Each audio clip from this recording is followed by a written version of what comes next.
हमारी जिंदगी में वो स्पिरिचुअलिटी आनी चाहिए जब हम ये समझ सके मूल में जाकर कि रियलिटी क्या है।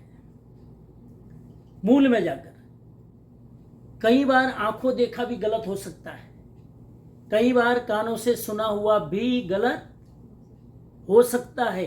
इंटेंशन क्या है वो आदमी समझ ले तो उसकी जिंदगी में स्पिरिचुअलिटी शुरू होती है। कोई आदमी गुस्सा कर रहा है, गलत नहीं भी हो सकता है, उसके मूड में इंटेंशन देखो। कोई आदमी चुप बैठा है, बिल्कुल नहीं बोल रहा है, लेकिन इंटेंशन गड़बड़ हो तो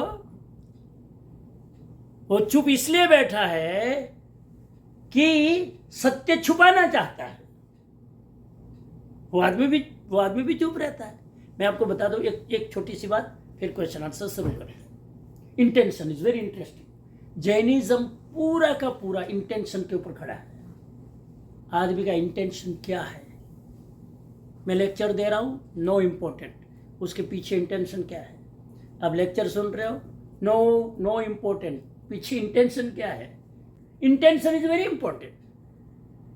अब ये सोचे कि अब ये तो हमारे घर पे है तो बैठना ही पड़ेगा 1 घंटा, जॉब से थक के आए, फिर ये तो मम्मी ने बुलाया तो चलो बैठ लेते, बुरा लगेगा समझ जी, क्योंकि मेरे घर पे सत्संग है और कमरे में बैठ के काम कर रहे हैं। तो इंटेंशन, मैं ये नहीं कह रहा हूँ कि इंटेंशन यह है, लेकिन मैं समझा रहा हूँ कि इंटेंशन इज वेरी इंपॉर्टेंट। ये भी इंटेंशन हो सकता है कि यार मौका मिलता ही नहीं, आज तो अपने घर पे ही है, ये मौका थोड़ा छोड़ेंगे, ये भी हो सकता है। Intention is very important. तो एक देखो क्या हुआ, एक जगह पर कोई आदमी पक्षी को दाना डाल रहे थे, पक्षी को चण डाल रहे थे, चण बोलते दाना डाल रहे थे। तो किसी थर्ड पार्टी ने देखा, कह रहे वाह बड़ा दयालु है, करुणावान, देखो पक्षी को कितनी जीव दया करता है, दाना डाल रहा है। दूसरा आदमी था, पत्थर लेके पक्षी को उड़ा रहा था, वो दाना डाल रहा है, पक्षी आ रहा है, ये पत्थर मार के उड़ा रहा है। दोनों में से धार्मिक कौन? आंखों देखा हुआ गलत हो सकता है। दोनों में से who is religious, who is spiritual, who is compassionist? समझ लो, जो दाना डाल रहा था वो शिकारी था, वो पारदी था, वो पक्षी को जाल में फंसाना चाह रहा था। दाना डाले ताकि पक्षी आए, जाल में फंसे। जाल बिछी हुई थी, उसने देख लिया कि जाल बिछा हुआ, ये पक्षी मर जाएंगे, उसने पत्थर मार के उड़ाया, भागो नहीं तो तुम फंसोगे। पत्थर मारने वाला दयालु के दाना डालने वाला दयालु? समझ गए? सो इंटेंशन इज वेरी इंपॉर्टेंट। तो ये स्पिरिचुअलिटी है कि आदमी अंदर इंटेंशन अच्छा हो और उस तरह से काम करे और आदमी की जिंदगी में स्पिरिचुअलिटी आए।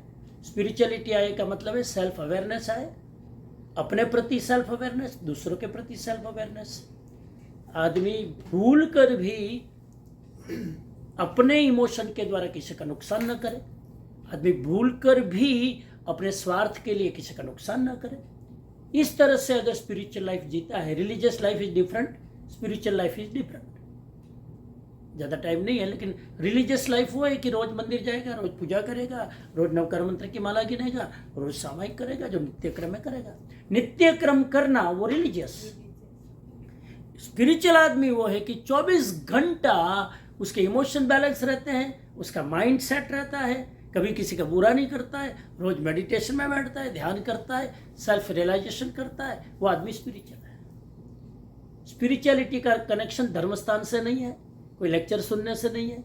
एक आदमी जो कुछ भी धर्मस्थान में कभी नहीं जाता स्पिरिचुअल हो सकता है, और एक आदमी दिन भर जाए वहां बैठा रहे महाराज के, फिर भी स्पिरिचुअल नहीं हो सकता। वो भी सही ना भी हो सके। Spirituality something with person work with themselves, वो स्पिरिचुअल पावर है।